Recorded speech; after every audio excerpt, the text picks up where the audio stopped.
பெண்களுக்கு எதிரான குற்றங்களுக்கு கடும் தண்டனை வழங்க வகை செய்யும் மசோதா மேற்கு வங்க சட்டப்பேரவையில் நிறைவேறியது. கொல்கத்தாவில் பெண் மருத்துவர் பாலியல் வன்கொடுமை செய்யப்பட்டு கொலை செய்யப்பட்ட விவகாரம் பொதுமக்களிடையே பெரும் கொந்தளிப்பை ஏற்படுத்தியது.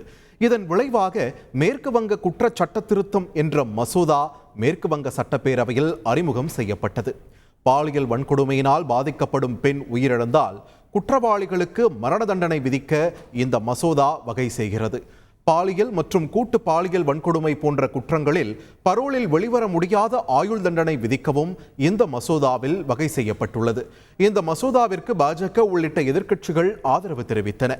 மேற்கு வங்க முதலமைச்சர் மம்தா பானர்ஜி இந்த சட்ட திருத்த மசோதா முன்மாதிரியானது மட்டுமின்றி வரலாற்று சிறப்புமிக்கது என்றும் தெரிவித்தார். செய்திகளை உடனுக்குடன் தெரிந்து கொள்ள உடனே சப்ஸ்கிரைப் பண்ணுங்க.